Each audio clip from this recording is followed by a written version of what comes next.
Normaldir baba, daha millet tatildedir işte, yavaş yavaş dönüyorlar. Yavaş yavaş olur inşallah ya. Valla baba, normalden marul 50 liraydı. Şu an 30 lira 40 lira gidiyor işte, 20 liraya gidiyor. Yavaş yavaş oluyor işte, yavaş yavaş ya, olur. Memnundur baba, oluyor yavaş yavaş ya. Baba şu an havuç gidiyor, turp gidiyor güzel. Gidiyor yavaş yavaş babam. Kuzu kulağı giriyor, bak bugün kuzu kulağı çok gitti, güzeldi.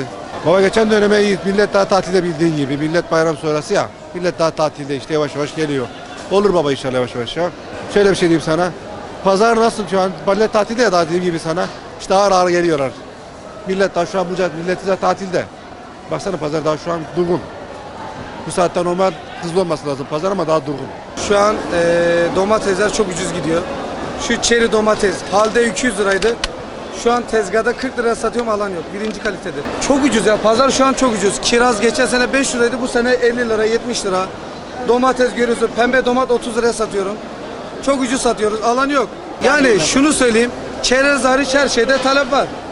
Çerez biraz yüksek. Geri kalan her şey uygun. Her sene aynı gidiyor ya. Yaz geldi mi fiyatlar düşüyor. Kışın birazcık bir ara yükselir. İyi, herkesin parası var maşallah. Allah herkese daha çok versin. Bir hareketlilik var. Bayrama göre. Tabii millet tatile gitti geldi. Biraz daha İzmir için hareketli şu an. Bizim ürünlerde yaşanmadı ama meyve sebze bir tık daha arttı. Ya mümkün olduğunca zaruri ihtiyaçlarını karşılamaya çalışıyor. Ekstralara giremiyor. Çerez gibi.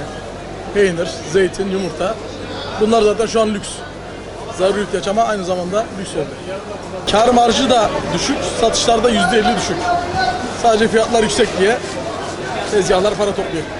Vatandaşın alım gücü bence zayıf. Hani durumu olan zaten sıkıntı yaşamıyor. Ama durum olmayan çok insan var. Alım gücü düşük olunca bizim satışlar da düşük oluyor. Haliyle bize de yansıyor.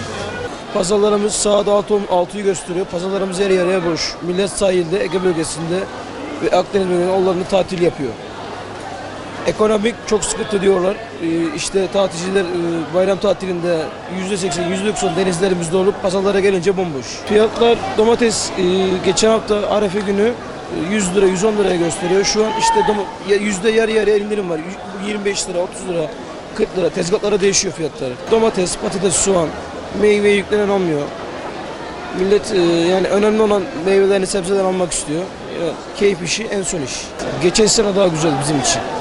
Bu sene berbat, bu sene berbat. Bu sene herkes zarar ediyor. Çiftçi, esnaf, herkes. Alım gücü nasıl değerlendiriyorsan işte adam geliyor, 1000 liraya geliyorum diyor.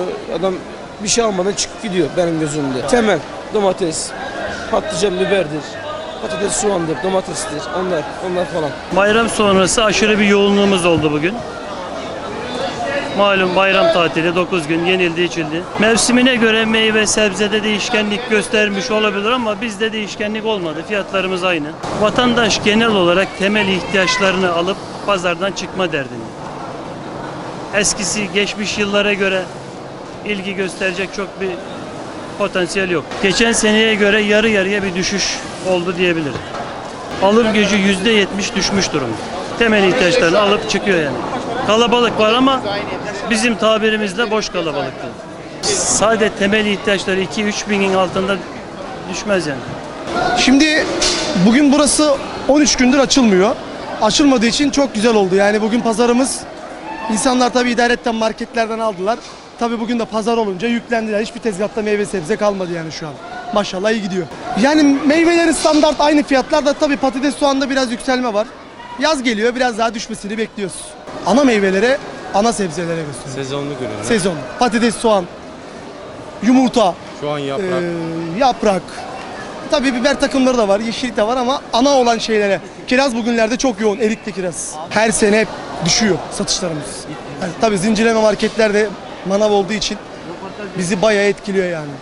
Vatandaşın da her sene alım gücü sanki biraz daha eriyor gibi. Yani eskiden 5 kilo verdiğimiz kişiye 3 kilo veriyoruz. 3 kilo alanlar 2 kiloya düştü. Yani günü kurtarmaya çalışıyor vatandaş artık ya. Anlıyoruz hallerini. Elimizden gelen bir şey varsa yapıyoruz ama nereye kadar yaparız bilmiyoruz. Hepimiz mücadeleye devam ediyoruz.